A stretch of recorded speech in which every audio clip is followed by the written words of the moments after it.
The Untold Story of Lynda Carter. Wonder Woman's Hidden Battle, Los Angeles, 2002. A woman sits alone in a courthouse bathroom. Her hands tremble, not from fear, from exhaustion.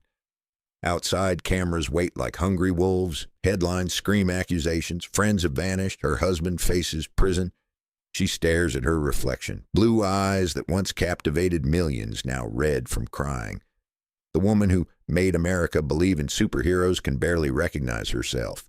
This is Lynda Carter, Wonder Woman, national icon, and right now, completely broken, but this isn't where her story begins. To understand how the most powerful woman on television ended up here, we need to go back. Back to a desert. Back to a girl who had no idea she would one day wear a crown and discover it was really a cage. July 24th, 1951. Phoenix, Arizona. The desert heat shimmers across the landscape. In a modest home, a baby girl enters the world. Her name, Lynda Jean Carter. No one could predict that this child, born to a mixed heritage of American, Mexican, and Irish blood, would one day define what female power looked like for an entire generation. Phoenix in the 50s wasn't Hollywood. It wasn't glamorous. But young Lynda possessed something the desert couldn't diminish, a spark. Those eyes, that presence, even as a child, people noticed. She didn't dream of tiaras or runways. She dreamed of music, of spotlights and smoky clubs, of standing before crowds and making them feel something real. By her late teens, Lynda was performing with rock bands in local venues. Nothing fancy, just a girl with a voice, a dream, and determination that bordered on defiance. Then came 1972. On an impulse, almost a whim, Lynda Carter signed up for the Miss World USA pageant. She had no professional team, no formal training, no connections to the modeling world. And by the brutal standards of that era, she wasn't even thin enough. What she did have was something the other contestants lacked: authenticity. Picture the scene. Dozens of women with stiff postures, heavy makeup, rehearsed smiles. Then Lynda walks on stage, hair flowing naturally, eyes full of genuine emotion, a smile that wasn't practiced. It was simply hers. The judges couldn't look away. Rumors circulated that one judge changed their vote at the last minute just because of her gaze, that connection, that refusal to be anything other than herself. When they announced her name as Miss World USA, the audience erupted. The girl from Arizona, the outsider, the one without industry backing, had won. But victory came with strings. After being crowned, offers flooded in, lingerie campaigns, provocative advertisements, the standard path for a beauty queen in the early 70s. Lynda Carter said, not once, repeatedly. The industry was stunned. Beauty queens didn't refuse lucrative deals. They capitalized on fame while it lasted. But Carter had already made a decision that would define her entire life. She would not be a product. I don't want to be known for the dress I wear, she declared, but for the way I walk in it. That statement sent shockwaves through pageant circles. Promoters labeled her difficult, conservative, unmarketable. Major campaigns dried up. The crown that should have opened every door instead became a barrier. Because Lynda Carter had committed the cardinal sin in show business, she had boundaries, but she didn't care. She had seen something else, not just stages, not just modeling, the screen where she could tell stories, where she could be more than beautiful. She could be powerful. 1975, Hollywood. Lynda Carter's acting career was, to put it mildly, struggling. A few forgettable television roles, nothing substantial. Casting directors saw a pretty face, not serious talent. She was still that beauty queen, still decorative. Then came the audition that would change everything. ABC was developing a television series based on a comic book character few believed could work on screen, Wonder Woman, a female superhero in star-spangled shorts and a golden lasso. The concept seemed ridiculous, campy at best. Even Carter had doubts. She wasn't a trained actress. She'd never done action scenes. She'd never carried a series. And Hollywood still saw her as a smiling pageant winner, not a leading woman. But something happened when she put on that costume. The moment the crown touched her head, the silver bracelets clasped around her wrist, the golden belt secured, Lynda Carter disappeared. In her place stood Diana Prince, Amazonian warrior, defender of justice, a woman who needed no man to define her strength. She didn't play Wonder Woman. She embodied her. The first episode aired and America stopped breathing. Lynda Carter became an overnight sensation beyond anything the network anticipated. Children begged for red capes. Teenagers plastered her posters on bedroom walls. Grown men found themselves captivated not just by her beauty, but by something they'd never seen before. A woman who was both intensely feminine and utterly invincible. She wasn't a sidekick. She wasn't rescued. She did the rescuing.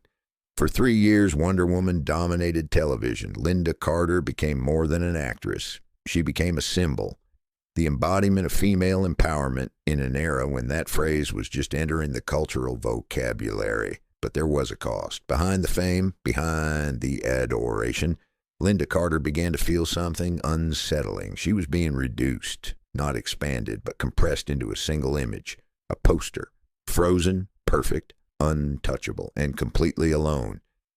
People looked at me, she later confessed, but no one saw me. When the series ended in the early 1980s, everyone assumed Lynda Carter would transition seamlessly into film, that Hollywood would embrace such a powerful icon. Instead, silence.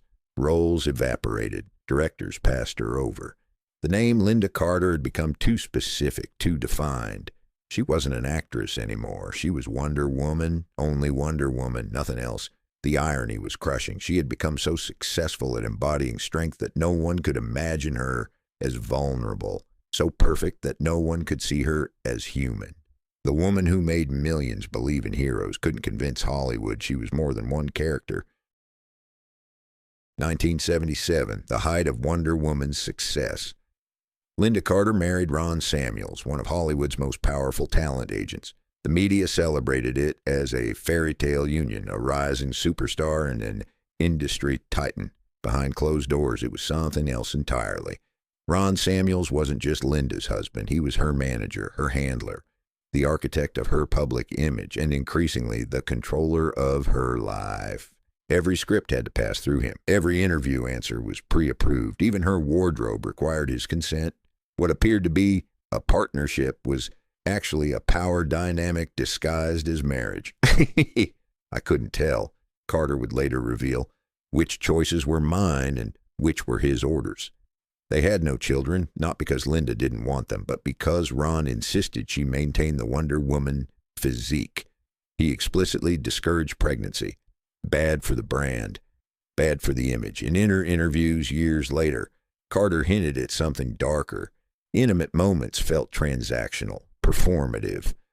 I felt like I was lying next to a man thinking about contracts, not about me.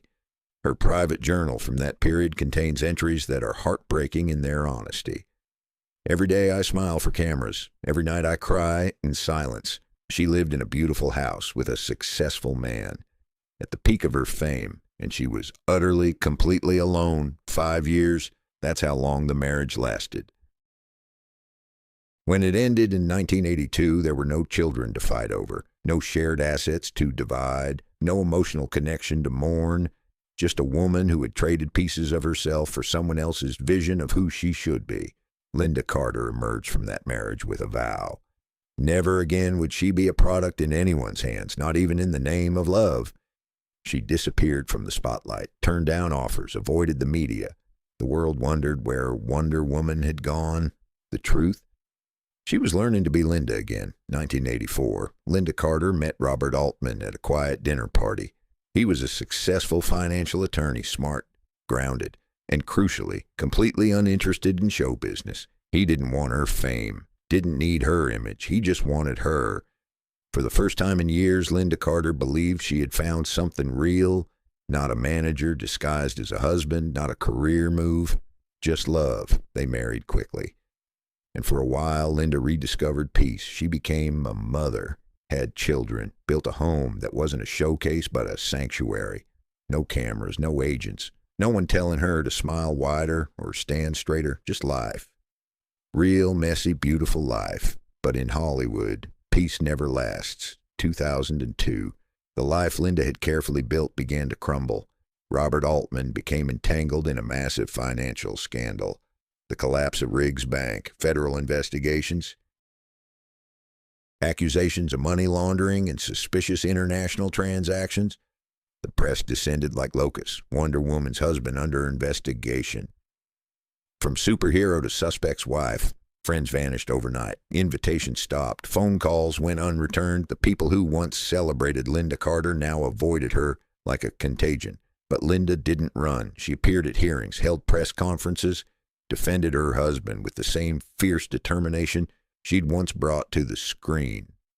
"My husband is a good man," she told reporters, her voice steady even as her hands shook.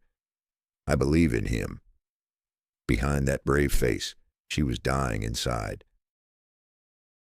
Close friends revealed what the cameras didn't capture. Lynda breaking down in bathroom stalls, crying until she vomited, being hospitalized for dehydration because she couldn't stop the tears long enough to drink water. The stress crushed her. The isolation suffocated her. The weight of defending someone while watching her own life implode became unbearable. She started drinking. First, 1 glass of wine to help her sleep, then 2, then 3. Then she stopped counting. The woman who once embodied strength couldn't recognize herself anymore. She withdrew from her children, stopped appearing in public, lost weight, lost time, lost herself. Depression wrapped around her like chains. "I love Robert," she would later admit, "but I lost myself trying to hold on to him." 2008, Lynda Carter made the hardest decision of her life. She checked herself into rehabilitation. At 57 years old, the woman who had been Wonder Woman had to admit she needed saving, and this time no one else could do it. The weeks in treatment were brutal, confronting decades of pain, failed marriages, lost identity, the pressure of perfection, the exhaustion of always being strong. But slowly, painfully, Lynda began to find herself again. Not Wonder Woman, not Mrs. Altman, not a beauty queen or a poster or an icon.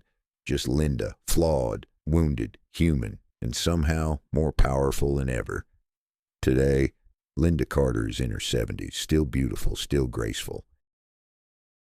But something has changed. The woman who once needed to be perfect has embraced being real. She speaks openly about her struggles, her failed marriages, her battle with alcohol, her depression, the cost of fame. And in doing so, she has become what Wonder Woman always promised to be, a hero for people who need one. Not because she never falls, but because she always gets back up. Lynda Carter's story isn't a fairy tale, it's something better. It's true. From a girl in Phoenix who entered a pageant on impulse, to an icon trapped by her own image, to a wife fighting through scandal and depression, Lynda Carter never surrendered. She wasn't perfect. She was broken. She was lost. She was hurting. And that's exactly why she matters. Because real strength isn't never falling down. It's getting up again, every single time.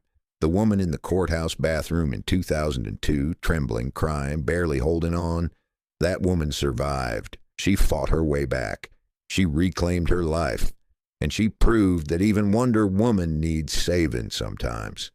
That's the real story, the one behind the costume, behind the crown, behind the posters and the fame and the headlines. The story of a woman who loved too much, gave too freely, and lost herself trying to be what everyone else needed, till she finally decided to be what she needed, herself.